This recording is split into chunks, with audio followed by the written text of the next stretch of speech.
Welcome to Prolife Live, the program run by the students where we bring the experts and they bring the answers to discuss all things pro-life. Wow. Okay. Hey! Hey! John! Yes, how are you? Good, good. How are you doing? Good. Hey everyone, welcome to Pro-Life Live, the program run by the students where we bring the experts and they bring the answers. Tonight, I'm joined by John Stemberger. He's a AV-rated attorney and president of the Florida Family Policy Council. John, how you doing? Great. I'm sorry that I look like a homeless guy tonight. I don't know if you can see this here. It's all right. It's quarantine. Pandemic lawyer look. Yeah. Yeah. How have you been doing in the quarantine now? Pretty good. Our family's just hunkering down. Luckily, as state and local laws, law offices are essential services, so I get to go into work if I want to. But I've been learning how to work remotely most of the time. So. Yeah. I'm just afraid that I'm not going to be able to fit in my work clothes when this quarantine's all over. It's gone too long, man. Well, yeah, let's get into it. Why don't you tell us about yourself, John? What you do for a living currently? What your careers look like? Yeah, so I spent 10 years kind of lost and trying to figure out whether I want to be a lawyer or a pastor or a political leader. And what's amazing is that God has given me the opportunity to do all three of those things Wow. at the same time. I am a pastor to pastors. Religious leaders come to me all the time for legal counsel, for personal counsel, for scandals they've been involved with. We do seminars, teaching. Matter of fact, we're doing a seminar next Thursday. We have over 1,000 pastors that will be on the phone about how to reopen church physically, how to do it safely. Yeah. Tons of issues because the Christian faith is so much about physical proximity. How do you do communion? How do you do baptism? All this involves touching people. How do you involve just, praying for someone that's face to face? And so, there's a lot that goes into this. Some people are not going to want to come back physically, even when they open the doors physically. So you have to think about continuing to do the live services online. There's all these instances. So we get to serve pastors that way. I also have a small law firm. I practice law. That's the least part of what I do, but I just have one paralegal. I do no advertising whatsoever, but we managed to have a pretty good influx of cases. And then I'm very involved with politics, with pro-life work. So I never dreamed that I get to do what I'm doing. I'm probably making about half of what I could be making economically, but I feel like I'm doing exactly what God created me to do, and that's a very freeing experience. But it took me, I'm 57, so I'm doing this for 50 years. It took me about till age 40 to really get into what I felt like this was the thing that I was created for. So, you have to be content and work and pray, and ultimately God does what he does. Yeah. And I know, a lot of people today, like, my age, struggle with that very thing, finding your meaning, and they become so depressed because they can't find it. We got a student from, a question from a student who's doing law, and they want to ask, what got you through law school? What got me through law school? Yeah. A lot of hard work. Yeah, I bet. So I was doing a lot of activism, pro-life work at the Florida State University where I was an undergraduate. And so my grades were not good. Yeah. And so I couldn't get into a Florida law school. It's kind of aggressive. And so I went to Cumberland School of Law in Birmingham, Alabama. But it's a lot of hard work. It's not complicated. Like, I don't know, I think in physics and chemistry and in higher mathematics, it's really tough conceptually. Law school is not. There's a couple of concepts that are like that in property and other things. For the most part, it's just a lot of work. They try to break you by giving you like tons of work. So you have to learn how to think fast and write fast and speak on your feet and just be versatile that way and look at a document and read it over and try to be ready to talk about it. Yeah. Or at least act like you know what it's about. Yeah. So it's just a lot of work. And so, I always say you have to either be called to go to law school or it has to be a form of idolatry, because it takes so much. Yeah. I see people just go in for the wrong reasons, or they go in for the right reasons and come out for the wrong reasons. Right. So yeah, it's happy to talk more about law school. It's something I counsel hundreds of kids the course of my life about going to law school or not going to law school. It's another whole topic in and of itself. Yeah. That as I mentioned, you are the president of the Florida Family Policy Council. For our viewers, John, what is the Florida Family Policy Council? What do you guys do? Yeah, so I was minding my own business, practicing law, making an amazing amount of money 15 years ago, minding my own business, when a group called Focus on the Family out of Colorado Springs contacted me and said, hey, we want to start or restart the Policy Council. And we're one of about 42 organizations around the country that are state-based, and we are working for life and marriage and religious liberty and conscience issues and family structures all over the country related to policy and law. And so we do a lot of cultural things too, try to impact the culture, because our legislature is only 60 days out of the year. Yeah. So we do other things too.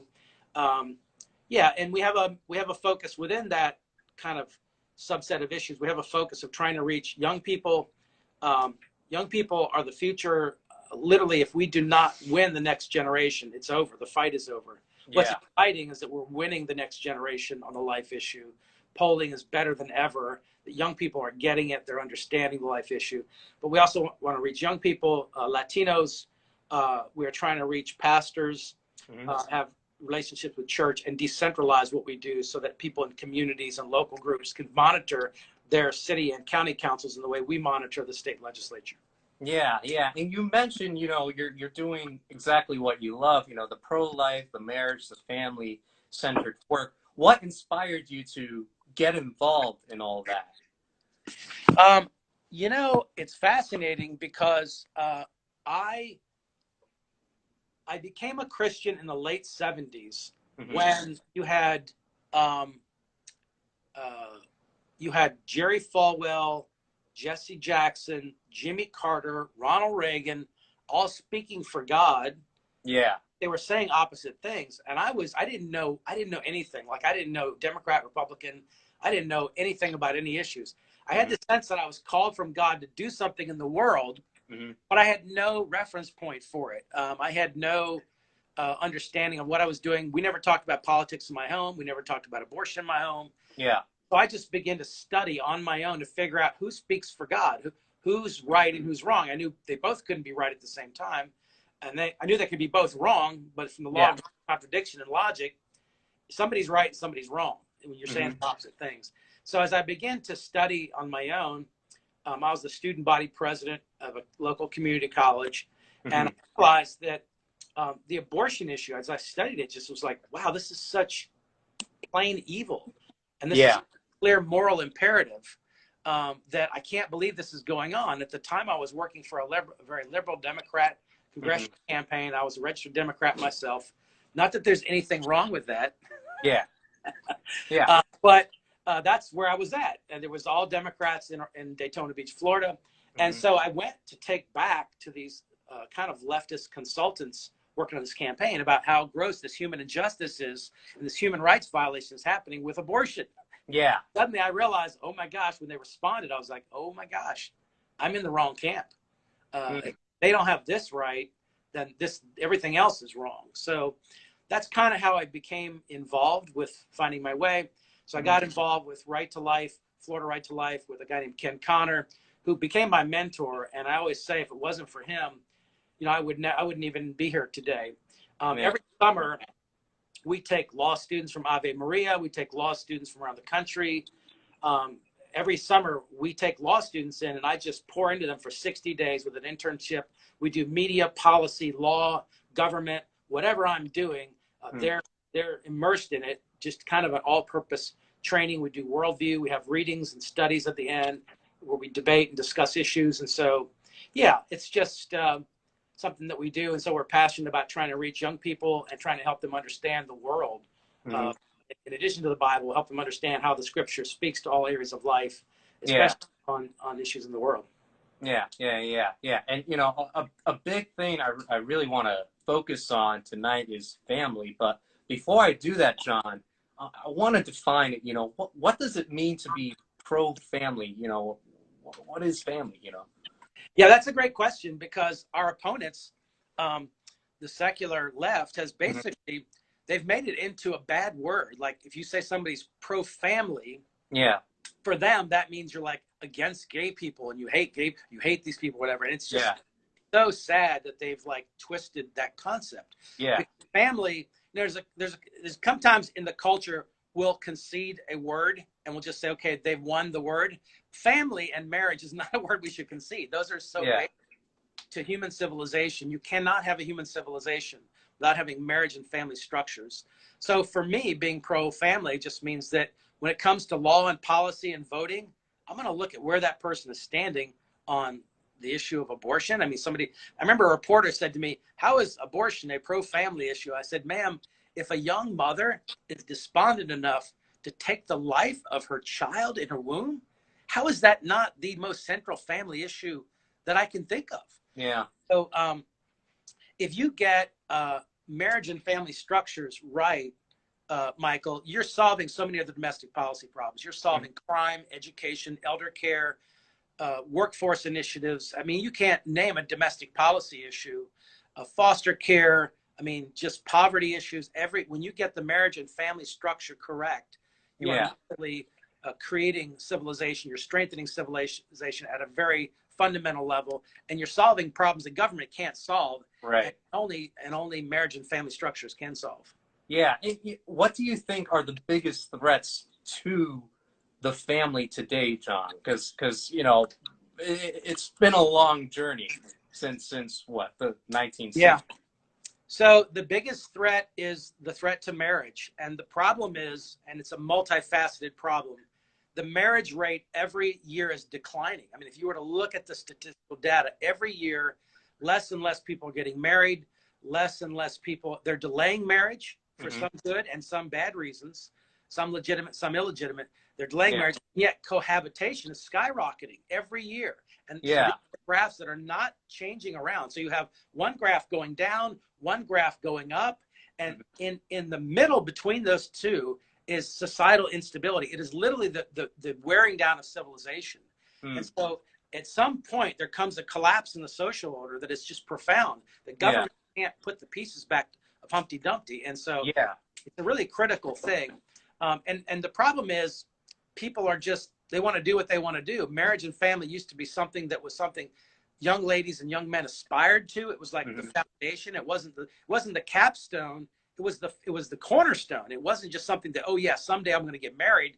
You yeah, started your life by getting married and you built a life together. Now it's the other way around. Oh, I'm going to get educated. I'm going to make money and get out of debt. And then I'm going to get married, maybe.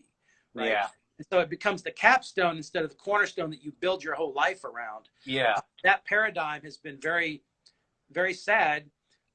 Also, cohabitation is also very damaging. People say, well, it's a trial marriage. The statistics show it's actually a trial divorce. hmm, The longer you cohabitate, the more likely it is, just by statistics, that you will divorce the person, even if you do marry them. wow, So it actually endangers the foundation for marriage. And the longer that you cohabitate, the more likely it is in the marital relationship, if you actually do consummate it, yeah, that'll eventually. You there, wow, Mike? yeah, yeah. Yeah. You know, today, uh, divorce rates are skyrocketing today. You know, and you know, I can personally speak to that. You know, because my parents are divorced as well. And they're still increasing. If there is a way, you know, is there a way to decrease that rate? Um, so there's a concept called community marriage initiatives, and they're independent, nonprofit 501c3. They exist in pockets around America, and they're just committed to helping couples strengthen their marriage. They do premarital counseling, they provide testing, they provide forums and seminars and crisis counseling they train marriage mentor couples. There's statistical data that Hmm. shows that a couple who has some experience in marriage and been to hell and back again in their own marriage, they are exponentially more effective than helping a couple whose marriage is in danger than even a paid professional or even a priest or a pastor, because they've been there. It's life on life. There's no money being exchanged. It's not like, oh, if you offend me, you won't come to my church and tithe. It's just two people helping each other. And it's very real. It's raw. And it's the most effective form of crisis counseling when a couple's in trouble. So training marriage mentors is a real key strategy to that. So anyway, Live the Life in Tallahassee, they've seen a lowering of the divorce rate in Leon County, where Tallahassee is, by 33% over the last 17 years. Jacksonville had a 5-6 year initiative as one of 7 states around the country that also had this intense effort. They saw a reduction of 28% in Duval County, which is the largest landmass county in the whole country. So in Jacksonville, huge success. And it was just a group of donors and people that said, we're going to attack this problem in a unified way in our city, and we're going to help people. And so it can be done, but there's so many forces that fight against it. It's really, really tough.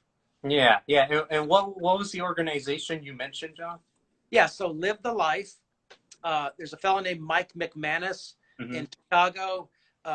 There's people. There is a marriage movement of people who have a goal strategically of strengthening marriage all around, Catholic and Protestant.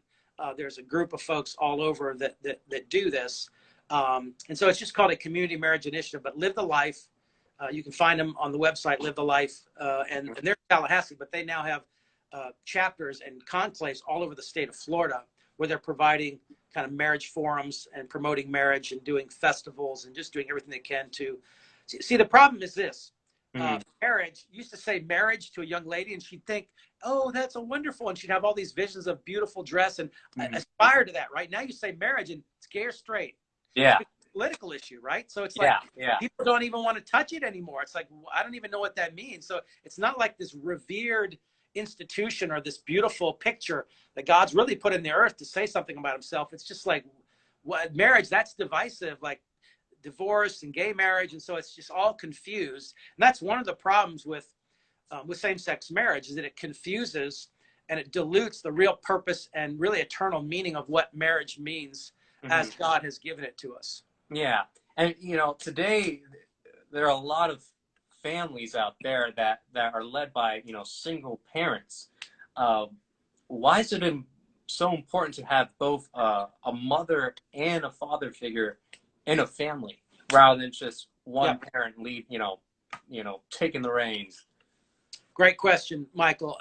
So there's hard sciences and there's social sciences, right? Hard sciences like math, chemistry, they're exacting, they're precision. Social sciences like studying people and sociology and anthropology. And so it's there's very few things that people in those. By the way, is my lighting okay? Yeah, no, you're fine. Yeah. Okay. I'm in the dark room, man. strange light. Okay, so but there's very few propositions. I'm not being vague. It's not like I need makeup. I'm just trying to make sure. Yeah. So 10 out of 10. Yeah. So in social sciences, there's very few propositions where you can't find a statistic to justify whatever, because people are so different. But there's one proposition that is crystal clear in literally hundreds and hundreds and thousands of peer-reviewed studies that exist in referee journals. This is not anecdotal. This is legit research. So when you ask the question, and that is this: whenever a child is raised in the context of both a married mother and father, all the social maladies and the difficulties and social challenges are lower. Depression, high school dropout, drug abuse, teenage pregnancy, they're all lower when you have a married mother and a father. And all the factors for human flourishing are higher. So just happiness, just all the factors for what it means, the lack of not having those things, your grades, your economics increases when you live in a married mother and father. It's just all the socials, all the factors are better with a married mother and father. So that's just plain science. And so this is one of the reasons you can say, look, we need mothers and fathers together because it's in the best interest of children. Yeah. One of the things that I talk about a lot, and I think you heard me once talk about this, is how mothers and fathers parent differently. And so like when a father wrestles with a young man in the bed, the dad's actually teaching him the limitations of force. When that kid hits his dad in the face, he's like, okay, you want to go there? And so there's so there's something very powerful and very deep happening. Yeah. Wrestles with his son. And that's just one little interaction. There's thousands, literally thousands and thousands of interactions when a mother and a father interacts with a child. Whereas if you just have a single parent, whether it's just a mom or just a dad, the child is not getting the profound sense of nurturing and safety and security that the child gets when it's with a mother, if it's just with a father.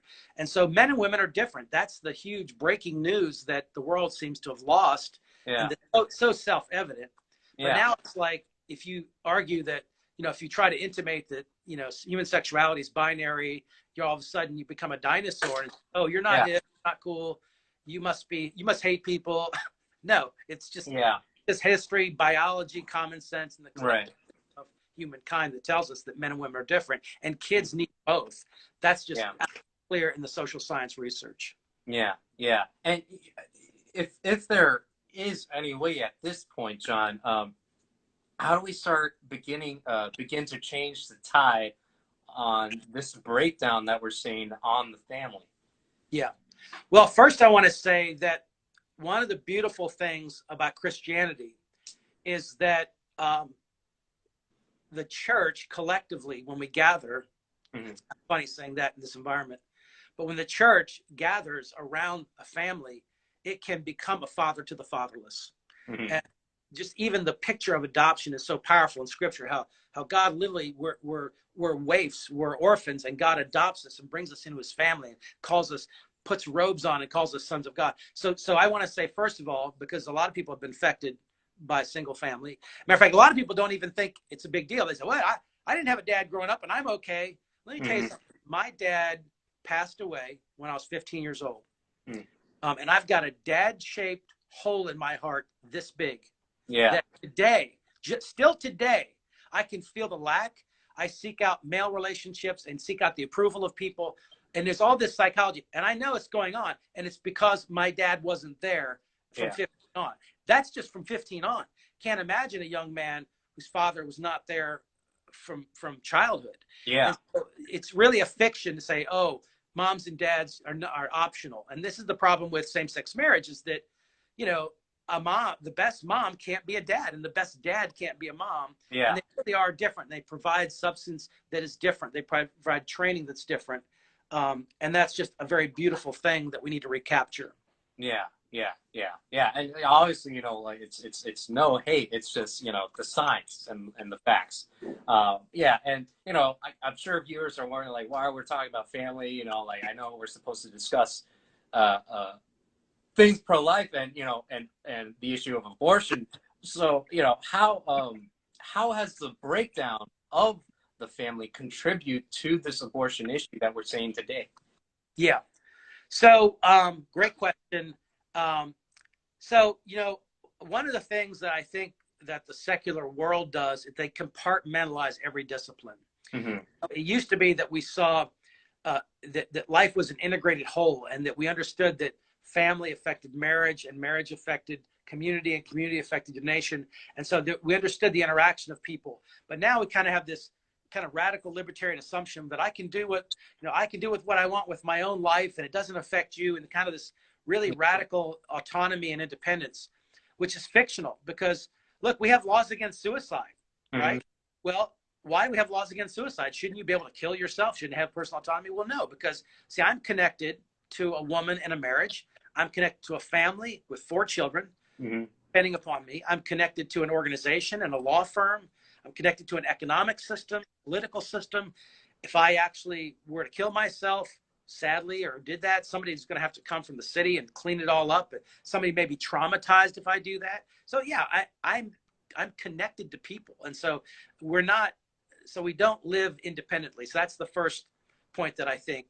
And so I think that, I think marriage and family, how we view human sexuality, is huge relating to the abortion issue. I mean, if you believe that marriage and sex are something that should be joined together, right? If you believe that the only proper place for the fire is in the fireplace, God intended it to be, then you're going to have less abortion, because the vast majority of abortions are not with couples who are married, right? And the child go, oh, we're going to abort our baby. No, it's with young people who are basically being sexually active, or being sexually promiscuous, or in a relationship where they're not committed, they're not ready for marriage, whatever it is, and they're having sex, and they're getting, and that's the situation, and they're giving, and then they basically get pregnant, and create a human being at that point, which is the very, very serious thing, and something which should be a game changer when that happens in a relationship.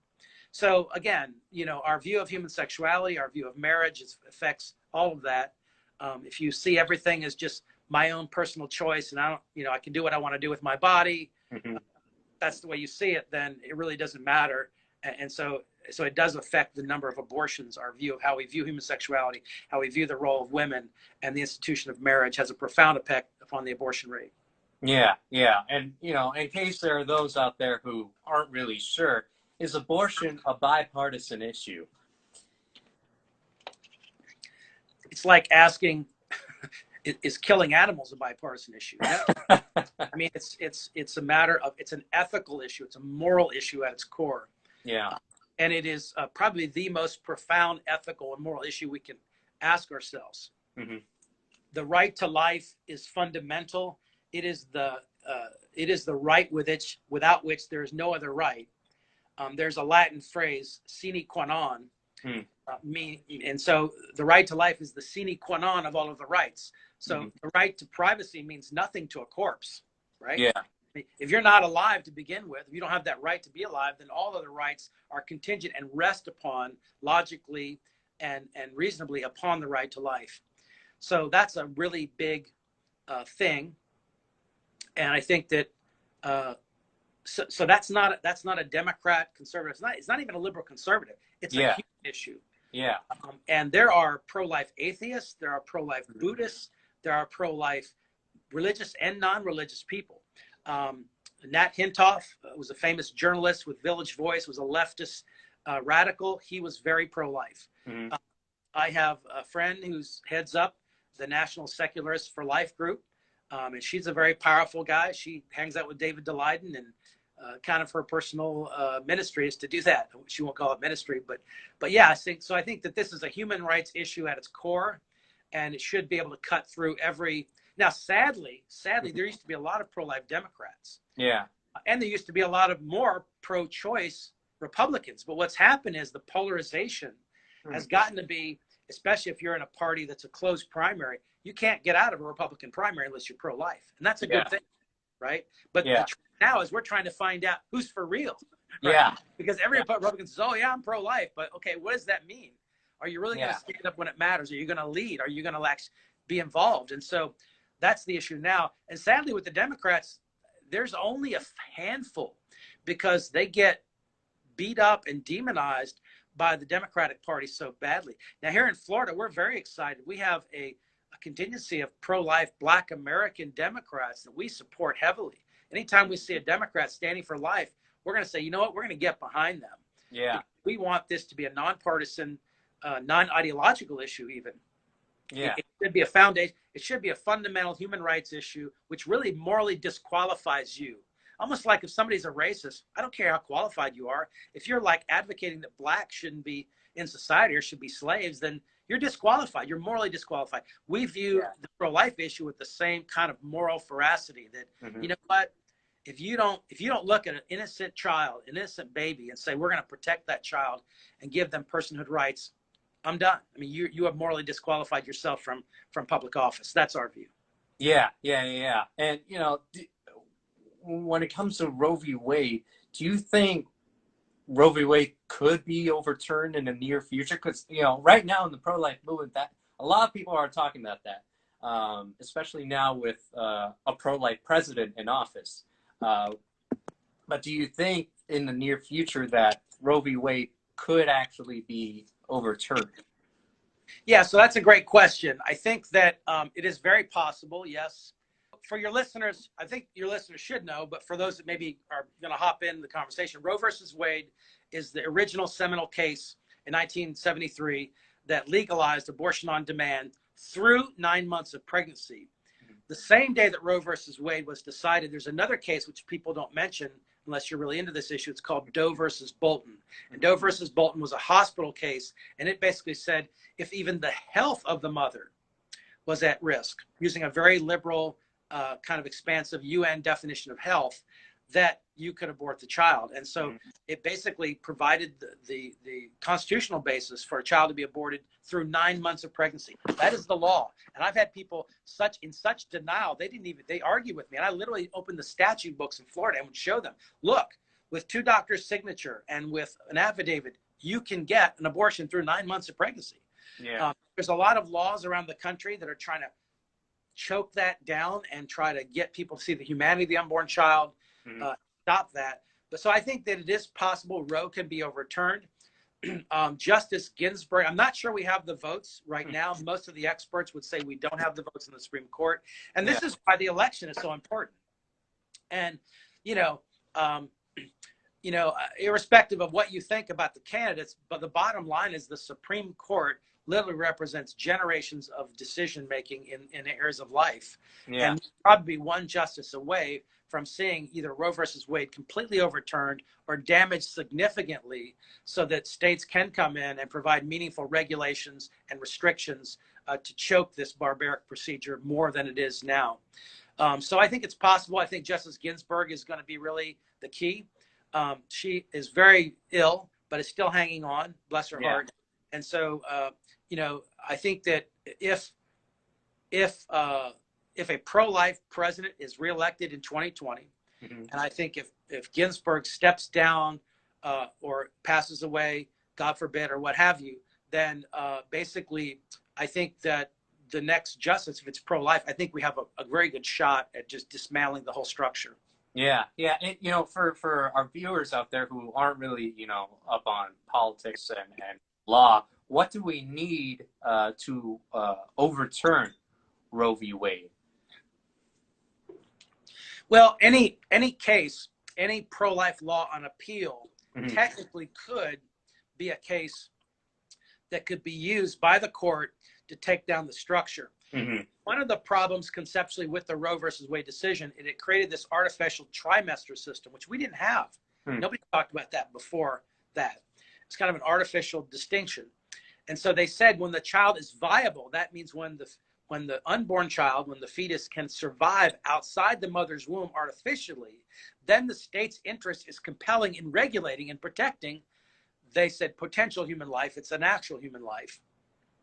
And so what we have now is, since 1973, I mean, it's amazing. We can keep children alive in utero from premature pregnancies way earlier than we could before. Yeah. And a substance called surfactant in the baby's lungs. And when doctors figure out how to sustain surfactant in their lungs, holy smokes, you'll be able to also almost intubate a child very, very early on if that child is lost in a medical setting, save the child's life and actually see it come to term artificially. Now, that's not God's best and God's design, but we live in a fallen world. But the point is that date of viability is moving backwards. And so that's one problem, is that eventually the state will be able to protect life at all stages. And you have crazy bioethicists that are trying to now, see if they can make a child outside the mother's womb completely, which I think is immoral and unethical. But so I think that's what needs to happen. You need a case on appeal. You need enough justices that have an understanding of this issue, that really, and you don't even have to be pro-life. You just have to understand the Constitution and the 10th Amendment. It's the states' rights issue, right? It's very clear. If it's not in the Constitution, then it's reserved for the states. Same thing with the marriage issue. That's why Obergefell, from just a legal standpoint, irrespective of how you feel about same-sex marriage, should have been decided by states, as it always was. Some states that were affirming same-sex marriages, you had other states that weren't. And it's like, that's what federalism is all about, that states are different, right? Yeah. And in fact, at the enactment of the First Amendment, you actually had states that had a majority religion. So if you wanted to be, this religion, you went to that state. If you wanted to be congregational, you went here. If you wanted to be Catholic, you go here. So it was like there was a plurality of Christian faiths within each state, because they wanted the states to be different, and they didn't want just one national body that was the same. Yeah. And, moving on to another serious topic going on today, I had the pleasure of meeting you, John, at Invictus Retreat Invictus is a men's fellowship program that Students for Life started, and our friend Ryan Newhouse, he's the director of. We had him on a couple episodes earlier. In today's culture, masculinity is being attacked and shamed, and it's so full of stereotypes. What is authentic masculinity really when it comes down to it? Because when you think of masculinity, I think, okay, like a guy who's buff, he likes drinking beer, go and play sports, like that's the stereotype that that we're filled with. But when it comes down to it, what really is authentic masculinity? Well, I could talk about this for hours, and you saw me wax eloquently way beyond the time that Ryan gave us. But let me just say this, first of all, there is a scripture, there's a verse in the Old Testament, and it says, woe to you when men call evil good and good evil. Woe to you, meaning you're in trouble.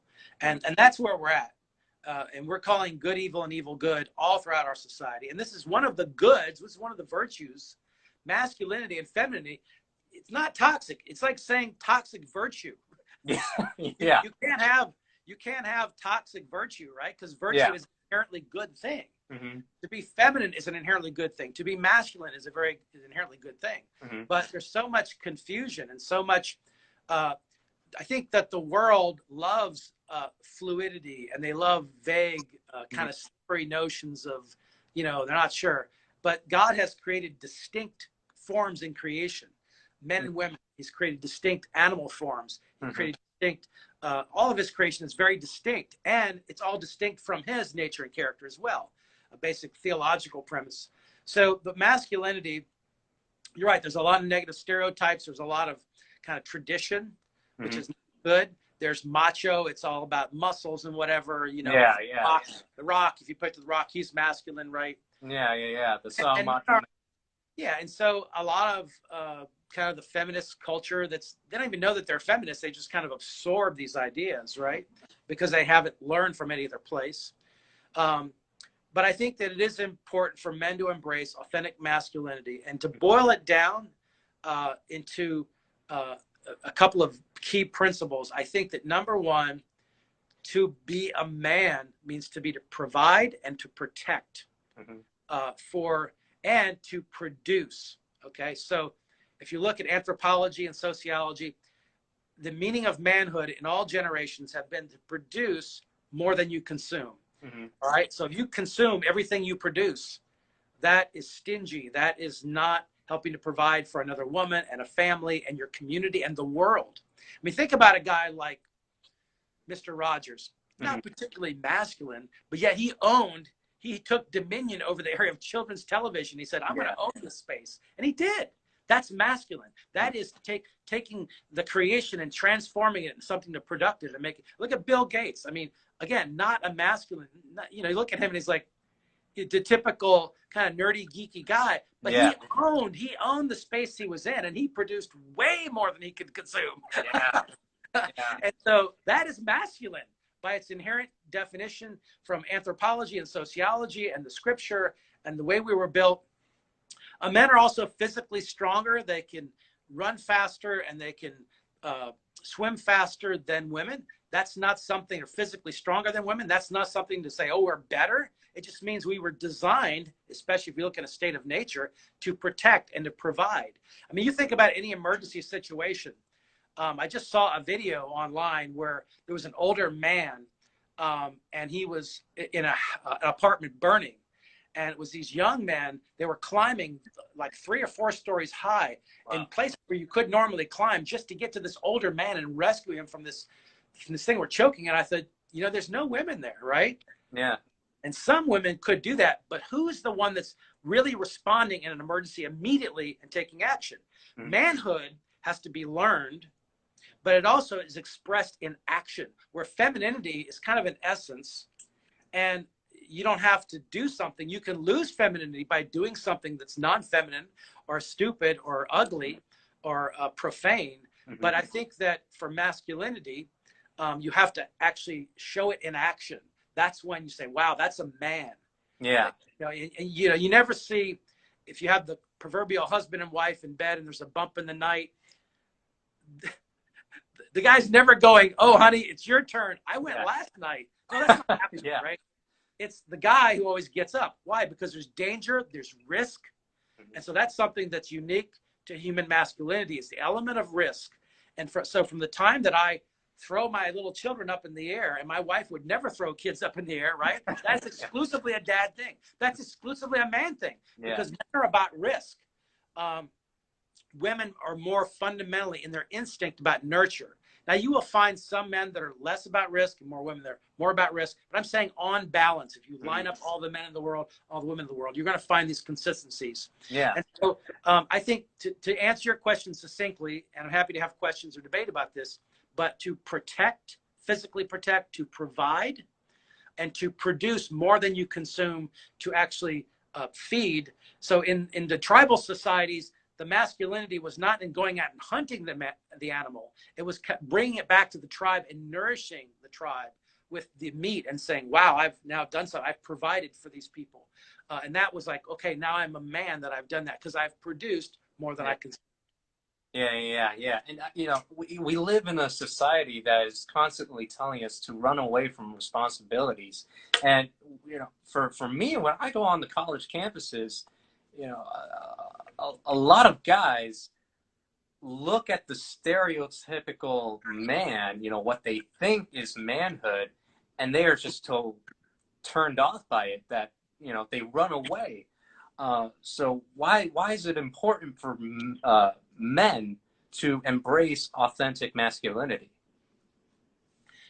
Wow, great question. And you know, it's such a fun. Some of these questions are so fundamental to the human experience. Yeah, we're having to actually go back and ask the kind of first principles of all areas of life, because our culture is like ignoring generations and literally hundreds and maybe even thousands of years of human understanding of what it means to be human, and they're trying to redefine it rapidly. So we do. It's great to go back and try to tackle some of these more fundamental questions. Yeah. So I think that it is important, ultimately, because men and women, and in the context of marriage, ultimately, I'm going to give you a theological answer first, because marriage and the difference between men and women actually reflects something about the nature and character of God. God is both Father, Son, and Holy Spirit. He is diverse. God is both unity and diversity. And in the institutions of marriage and family, we see unity and diversity. Right? My son is a Stemberger. I'm a Stemberger, but I'm John and he's Joseph. And so you see this. My wife is Olivia. Unity and diversity. So ultimately, that's the reason that it's very important. But beyond that, the raising of children, the teaching and the transferring of what it means to be a man and a woman, I think that society devalues the differences. We confuse the roles of men and women. And so I think that it does not help a healthy marriage and family structure if you have women trying to be men and men trying to be women. And even though we've tried to force STEM, science, technology, and math, and what's the E stand for? STEM. Science, technology, engineering, and mathematics. For 20 years, we've tried to force women into those fields. Now, if you're a young lady and you're killing it in science, math, and technology and engineering, go for it, right? I mean, that's what the Hidden Figures movie was all about. But on balance, in the vast majority of careers over the period of time, even after we've promoted those, the vast majority of engineers, higher math, those are being taken by men, like exponentially, like 90%, well over 90% of tenured mathematics majors are men.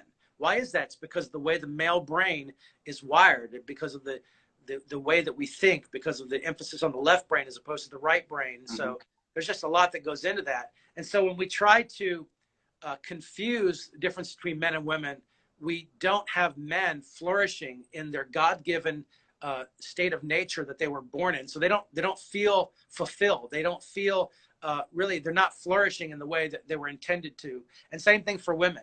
For women that say, oh, I don't want to have children or whatever it is, and then they get too old and they want to have children, and then they can't because now they have issues because they took too much contraception, or the number of abortions that you had now makes you sterile, or all these issues come up. So I think that it devalues the robust flourishing of the true human experience when we don't embrace masculinity and femininity. It's a great question, though. Yeah. And for those men who are currently running away, or for those who didn't even have a role model, John, what can you tell those guys out there who have never had a role model, or who are currently trying to figure out how to embrace authentic masculinity without that role model in their life? Yeah, it's tough. I mean, it is tough because of the fact that masculinity has to be transferred. It has to be taught. Mm-hmm. And so this is another reason that women don't have the same problem as men, and that men have exponentially, boys are at risk exponentially more, is because young ladies usually have a mom with them that can mm-hmm. show them what it's like to be a woman. But most single parent homes are not without the mother, they're without the father. Yeah. So that young man has no one to model what it means to be a man, to see all those thousands of human interactions between a man and a woman, husband and wife, father and a mother, how to even do marriage and family. And so I think that the church, this is where the church has to come in. Mm-hmm. We have to see single moms and identify young men that need mentors, that need someone to come around them. We need to encourage mentorships, both not just economically and vocationally, but just literally. Mm-hmm. I remember a man named Ron Carter was a good friend of mine. He served in the Army as an officer, and he was in Iraq, had skin cancer, and he died from it. And he left 3 boys under the age of, I think, 12 or something. So all 3 guys in our church, we got together and said, you know what, we're just going to love on these guys and try to hang out with them. And so the kid that I chose, I went camping with him, try to hang out with him, talk to him. I mean, it was not a dad, but it was something, right? Yeah. So, and you'd be surprised how much impact you can make on a young man that's just dying to drink in what it means to be a man and to have somebody to connect with and talk to and all that stuff. It's just really remarkable. Yeah. And with this lack of masculinity in the world, how do you think it affects the abortion issue? Because I know a majority of the pro-life movement is led by women. So how do you think, without authentic masculinity in the world, is affecting this issue that we're seeing today? Well, I think you brought up the issue of responsibility earlier. Mm-hmm. I mean, that's a big issue. I think that if you understand that being a man means being responsible mm-hmm. for wrongdoing, being responsible for mistakes, being responsible for human beings that you helped bring into the world. Yeah. I think that is a big deal. That's going to affect, take care of the problem, or honey, I'm here for you and we can do this together. Yeah. And we can figure this out, whether it's adoption or keeping the child and starting a family. Yeah. And I know, you yourself have kids and you're a family man. So for those couples out there, or, no matter the age, what advice do you think you could give them as a married man yourself? Who's the advice to again? I'm sorry. Yeah. It's just couples out there who are thinking about marriage. Yeah. So that's a great question. And you could talk for a long, long time about that. I would say to now, when you're single, begin to study marriage. Okay. So think about this for a second, Michael. How many years? Like, I went to law school 3 years, undergraduate another 4 years. I went to community college, wandering around. So I'm like in college for 11 years, right, to do everything, right? So how long do we spend studying to do what we're going to do for a vocation or an occupation? But yet, how much time do we spend preparing for the most complex, the most challenging, and the most dynamic of all human relationships? We do nothing. And we come from homes that didn't have a picture of mom and dad, and put 2 of those people together that grew up in single families, and it's a recipe for disaster. Yeah. Because they don't have the instinctive socialization and learning of these hundreds and thousands of interactions of how to communicate, how to resolve conflict, how to do finances, how to talk to a woman, how to talk to a man, how to respect, how to love. All these things are communicated when you watch that grow up. But when you don't have that, you're like nothing. So I would say study marriage. I mean, literally read books on it. Observe people who have good marriages. Ask them questions. Draw them out. Ask them for, I mean, I remember didn't get married until I was like 33. And I was just always like trying to figure it out and trying to look. There's great tapes. There's resources. There's stuff online. If you go to church, it's a great, there's all kinds of great resources on this. And sadly, most of the marriage enrichment stuff is coming from Christians, because marriage is a powerful picture of the gospel. It's a picture of Christ's love for the church. It's a picture of the nature and character of God and the culmination of all things. And so to have a good marriage apart from a church is really, really hard. And so these things are connected in a major way. And so, but I would say study marriage. There's a lot of courses you can take. There's tests you can take for compatibility, and to realize that you're committing yourself to somebody for life. It's not, a temporary thing. It's a big deal, but it's the most fulfilling thing. It's also the most challenging thing. Yeah. And I'll end with this question. A lot of people don't really care about politics, and I could see why. It's a very heated subject. But, so they completely shut their minds off, anytime someone brings up anything surrounding politics. I just want to ask, from your standpoint, John, why is it important, people start actually looking into, the politics, looking into understanding the Constitution, their rights, and then what can they do to better get involved, especially if they're a student, So great question. And, I think that what people need to understand is that I'm fully immersed in politics. I counsel candidates. I'm involved with campaigns. I'm trying to help pass laws. I'm doing all this stuff, but I don't love politics. I hate it. Yeah. What I love is the justice and the issues, because there is so much justice issues that is involved. If you can see that realm as a place to do right and to establish what is just and true and beautiful in life, then you suddenly realize it's ugly. It is, all the stuff we see in people's lives that are imperfect and all the lies and that kind of thing. But behind what goes on in politics is something very powerful happening. And when we make the world better in a little way, we're making the world better in a big way. And so we need people to not just run for office, and that's a part of politics, but there's a lot that goes on behind the scenes. I used to have a plan on the back of my door to be the governor of Florida, a 50-year plan, but I realized that was not my calling. My calling was to help the governor of Florida get elected. And so it's not uncommon at all for me to have candidates in this office that I'm in right now, literally potential candidates, governor's candidates in this office that you're seeing right now. They come to me because they want our support. They want Christians to get behind them. And so I've had Supreme Court justice candidates in my office. So it's a powerful thing. And so, but that's what motivates me in politics, is to realize there's real people and there's real evil and there's real just causes.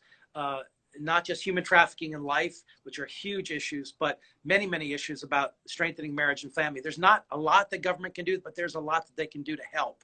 And that's what motivates me when I think about politics. Yeah. And, for students who are looking to get more involved, in politics, I know we have a lot of political science majors watching, and even law majors.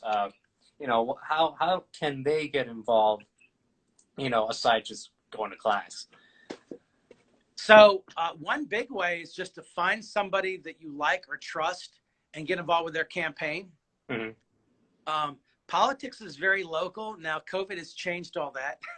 The most valuable piece of political campaigning is literally going door to door. See a person, especially a young person, that's devoting their time.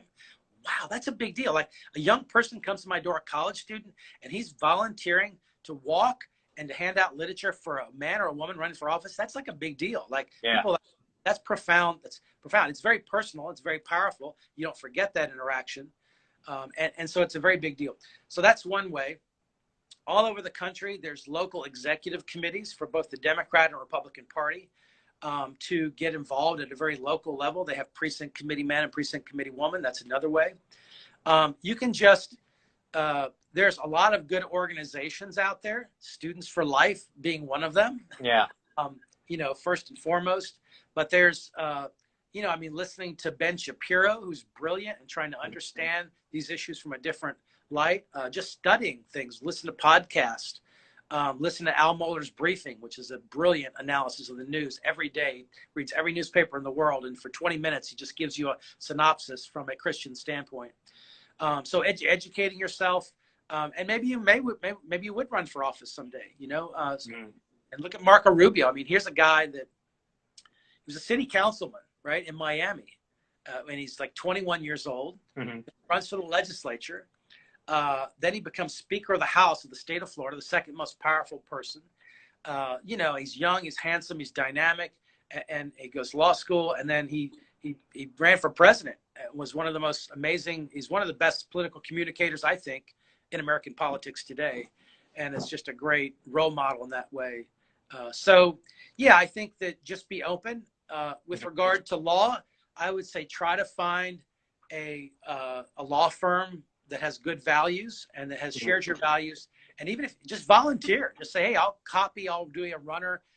The first law firm I worked for, it was that kind of deal. He's like, I got no position, but you want to be a runner. So I started as a runner, and then so I had a bill. He paid me to be a kind of a researcher and then law clerk. And then, you know, I ended up being a lawyer and a lobbyist in the firm.